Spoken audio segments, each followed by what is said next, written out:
Aujourd'hui, nous allons parler de Chava, la première femme du monde. Parce que c'est intéressant de penser de l'extérieur. C'est facile de croire que les femmes de la Torah, elles sont passives et dominées par les hommes. Mais c'est pas du tout ce qui se passe. L'approche d'une femme, c'est une approche intérieure. Donc c'est une approche qui est moins publique, qui est moins agressive, mais qui est tout autant effective et qui va réussir. Parlons de Chava et des femmes en général. On parle de Chava en disant qu'une femme, c'est la keter, c'est la couronne de son mari. C'est quoi la couronne du mari? C'est-à-dire qu'elle est au-dessus du mari. Une couronne, elle est sur la tête, elle n'est pas au-dessous. Donc la couronne, elle est bien posée sur la tête. Ce qui montre que, comme nous dit Shlomo Amelech, le roi Shlomo, une femme de valeur, c'est une femme qui est la couronne de son mari. C'est-à-dire une femme de valeur, c'est une femme qui va s'assumer et qui va aider son mari à développer le maximum de son potentiel. De la même manière, on peut parler de ça dans la relation vice-versa. On parle donc ici de la femme qui utilise toutes ces valeurs féminines, qui sont des valeurs qui ne sont pas des valeurs d'attaque, mais c'est de tout réussir doucement par la douceur et par la consistance. Faire les choses de manière consistante. Et on va voir ça avec toutes les femmes de la Torah. On voit que une femme, comme le Rabbi Lubavitch nous dit, ça nous dit qu'une femme kshera, une bonne femme dans la Torah, c'est Osa Retzon Bala, une femme qui fait la volonté de son mari. Qu'est-ce que ça veut dire qui fait la volonté de son mari? Est-ce que ça veut dire qu'elle doit faire tout ce que son mari lui demande de faire? Pas du tout. Le Rabbi Lubavitch, il vient et nous explique. Osa, en hébreu, ça veut dire faire, mais ça veut dire aussi créer. Une femme kshera, une femme qui se respecte, elle crée la volonté de son mari. Si elle voit qu'il y a un manque, si elle voit qu'il y a un travail, si elle voit qu'il y a quelque chose dans son couple à transformer, c'est à elle de venir et de créer cela. Isha kshera osar etzan bala. Une femme kashère, une femme qui se respecte d'après la Torah, elle crée la volonté de son mari. C'est-à-dire elle transforme ce potentiel en quelque chose de pratique, en quelque chose de vrai, qu'on peut voir avec les yeux. Je vous donne un exemple. Le mari, il amène la graine, la femme, elle en fait un bébé. On voit ça en vrai, ça devient quelque chose qui existe. Elle en fait d'une idée, elle en transforme ça en une réalité. Chava, la première femme du monde, elle a voulu déjà nous faire ça, nous apprendre ça.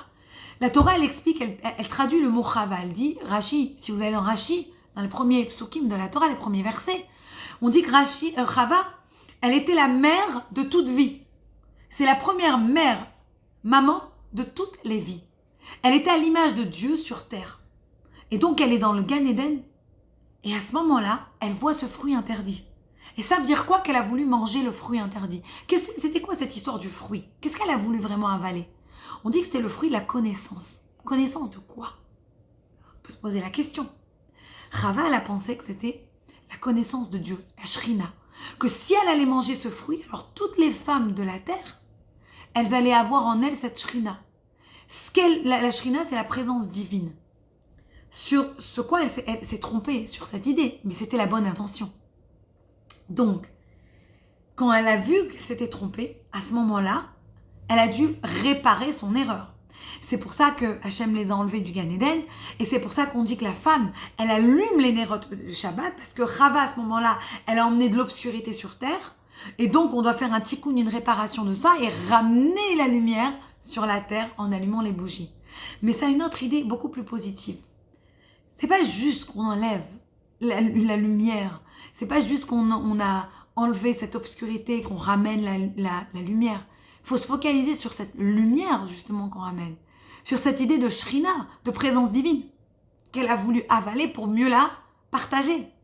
Chava, il faut savoir que le nom veut dire mère de toute vie, mais ça vient aussi de Chavayar, qui veut dire une expérience en hébreu. Elle a voulu en fait avoir l'expérience de la vie pour justement encore mieux la partager et la donner à toutes les femmes sur terre. C'était ça aussi un de ses buts. C'est aussi Chava, celle qui représente la personne, la femme, par définition, qui veut donner et donc s'occuper des autres. C'est pas justement conquérir l'autre personne, c'est travailler avec l'autre personne, partager, donner. C'est ça le caractère d'une femme. Et on dit que quand on est juste avant le temps de Mashiach, justement cette puissance de Chava, elle va se révéler à travers toutes les femmes du monde. C'est pas encore une fois réparer parce qu'on allume les bougies de Shabbat, c'est éclairer parce qu'on allume les bougies de Shabbat. On a déjà repoussé l'obscurité qui a été mise quand elle a mangé le fruit.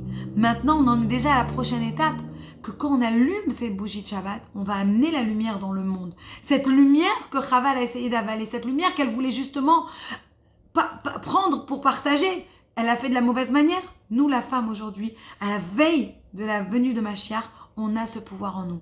Quand on allume nos bougies, et on va étudier plus tard quand le prochain cours avec Sarah, quand on fait les 3 mitzvot de la femme, qu'est-ce qu'on amène dans le monde et qu'est-ce que cela représente. Donc rappelez-vous ça, Chava, c'est la femme qui nous apprend à expérimenter, à vivre notre vie. C'est la femme qui nous apprend à donner, à partager. C'est la femme qui nous apprend à transformer, à créer tout cela sans avoir besoin comme un homme de conquérir ou de détruire, mais juste en amenant notre beauté intérieure et en la laissant réfléchir vers l'extérieur et influencer de cette manière le monde.